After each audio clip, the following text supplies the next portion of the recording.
Good evening, folks, and welcome to the Horror Corner.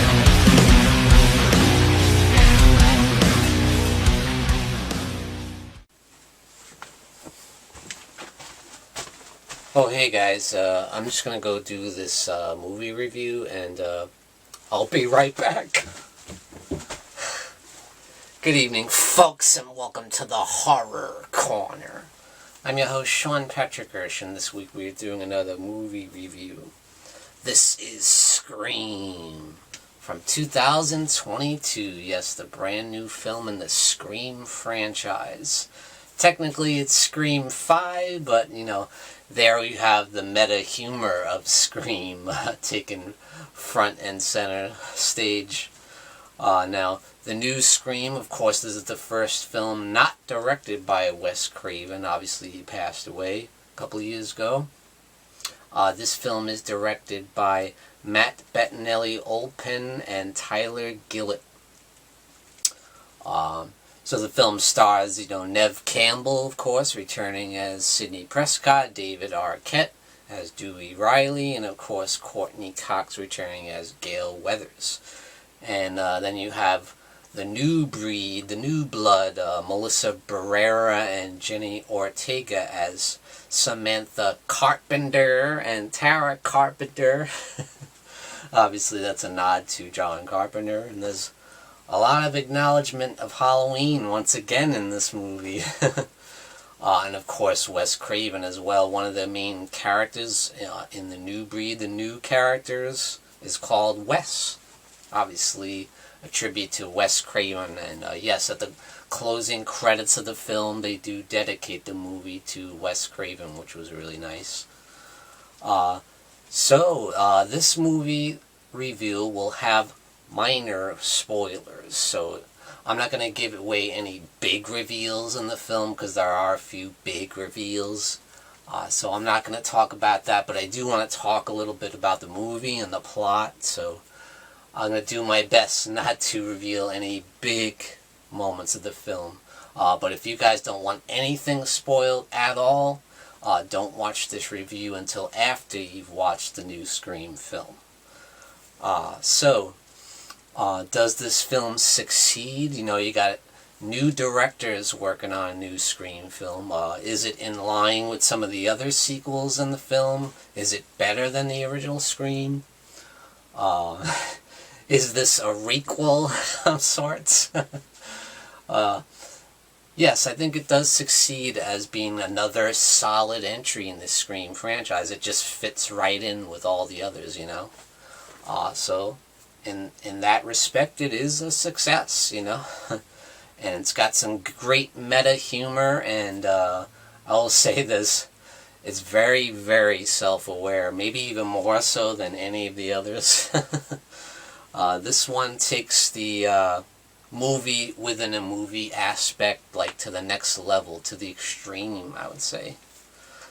And the idea that everyone's a suspect, we heard Randy talk about that in the original Scream movie. And this movie does tie heavily to the original Scream film. And all the other sequels, really, Scream 4 is heavily mentioned as well, We've got a couple of the characters from Scream 4 in here too, so I'd say it leans a lot on the original Scream and Scream 4 more than any of the others, probably. But yes, as far as the legacy characters, so they call them, they even say that in the movie. That, I love how they make fun of kind of the idea of Hollywood kind of making these requels that are like reboots, but at the same time sequels. That's the way Hollywood is doing these new films and these old franchises, to kind of breathe new life into them, but at the same time acknowledging all the old classics. Instead of doing a remake, you still have Jamie Lee Curtis in there, and they even mentioned the new Halloween too, the Halloween 2018, which I thought was a lot of fun. Yeah, so so many inside jokes and self-aware humor. There's even a joke about passing the torch, where you have these legacy characters from the original film.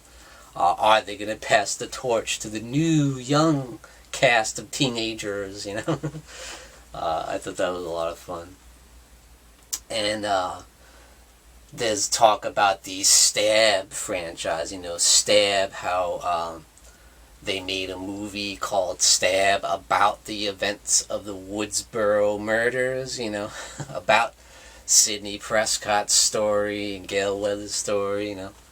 They made the film Stab, and then they made Stab 2, Stab 3, Stab 4, and this film talks about Stab 8, how it was so bad that they had to go in, reboot the franchise, you know, and do a requel. There's that word again. But I thought that was funny when they showed like clips from Stab 8, and it just looks so ridiculous. Ghostface is like the Terminator with guns and and swords, and oh man, he's got a flamethrower in one scene. Like, so yeah, apparently the Stab franchise had lost its luster, so they had to reboot it. So I thought that was a lot of fun.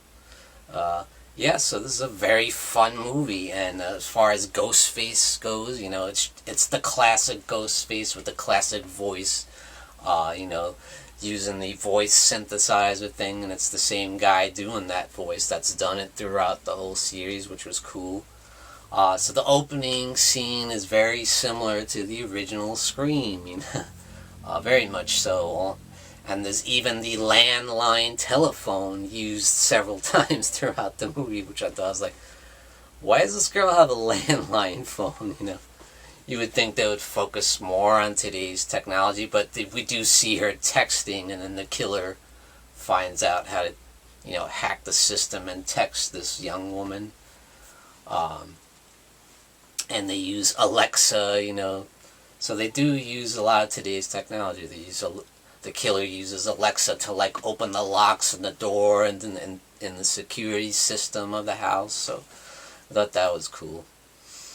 So yeah, it does use some of modern technology, but at the same time they had land phones in there. I thought it was weird. Even when the girl's at the hospital, there's a landline phone on the wall.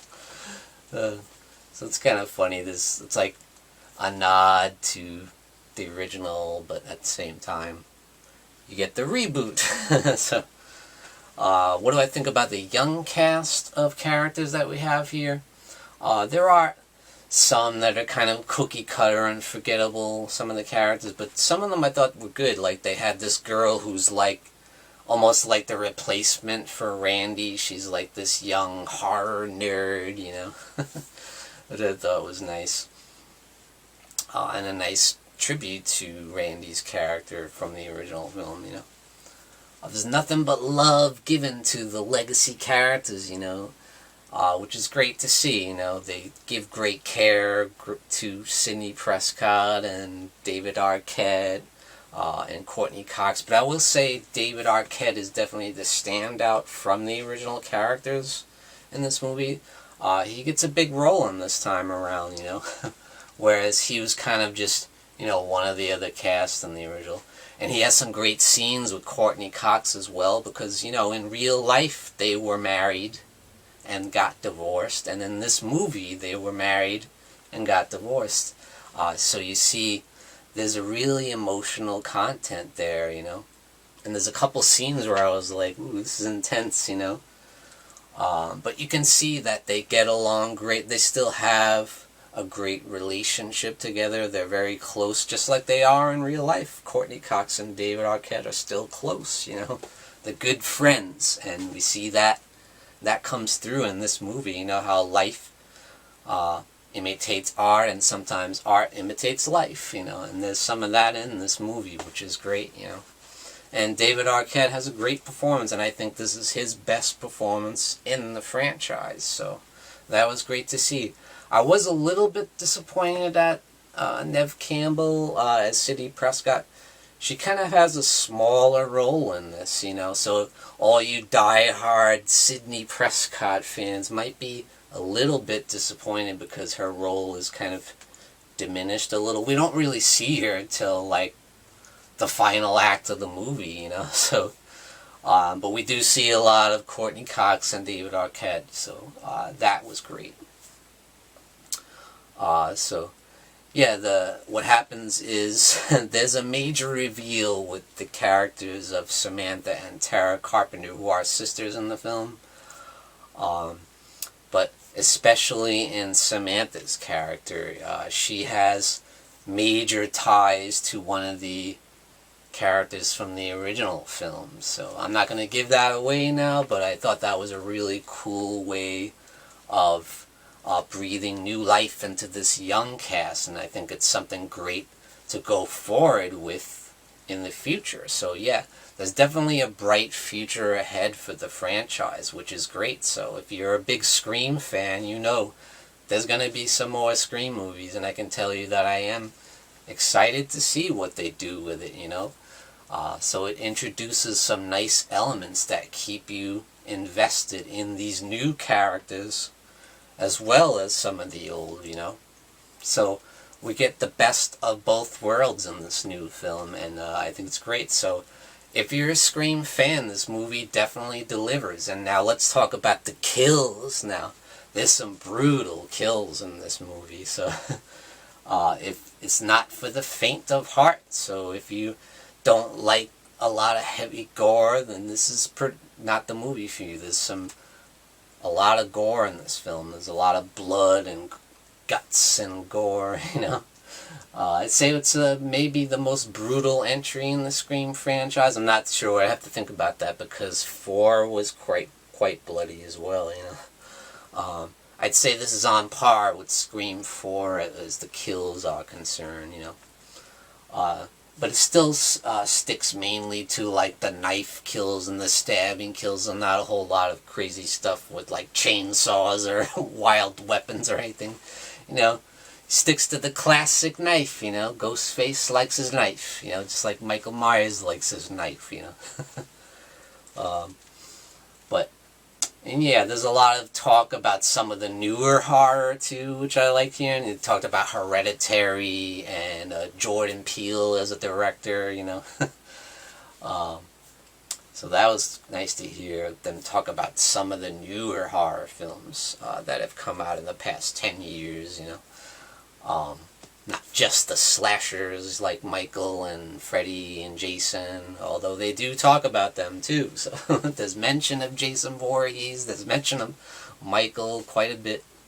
But they do mention some of the newer horror films, The Witch and stuff like that. So that was cool. So overall, it's a very enjoyable movie. And I'll say I love the, you know, the mystery of it. So this has some great murder mystery elements. It is definitely a good whodunit. Like I said, the idea that everyone's a suspect really is done to the extreme in this movie, where everyone's just like pointing fingers at each other, you know. Is this the killer? Is this the killer? Is this the killer? It's almost like Clue, like the movie Clue. Or if you're playing the game, the old school board game Clue, you know. It's like that. It gets to that point. And the whole movie within a movie aspect is done to the extreme in this movie, like more than any of the others. So be prepared for that. And yeah, this is a great requel. So definitely, I highly recommend you check out Scream. If you're a fan of the franchise, you will not be disappointed. This is another solid entry. Now, is it the best in the franchise? No, but I'd say it's probably the second best. But that would be hard to say too, because Scream 2 was very good. So this is maybe on par with Scream 2, I would say, in my opinion. But it's definitely worth a watch and worth checking it out in theaters. So go see Scream 2022 in theaters. Actually, it's Scream 5. Tune in and stay scared, and thank you for joining me, Sean Patrick Erschen, in the Horror Corner. Folks, don't forget to grab your Sean Patrick Erschen gear and represent the Horror Corner. Also, check out these awesome mugs we have, perfect for your coffee. And definitely check out the Horror Hangout live stream t-shirt and represent the legacy of the Horror Hangout. Check out the link in the description below this video.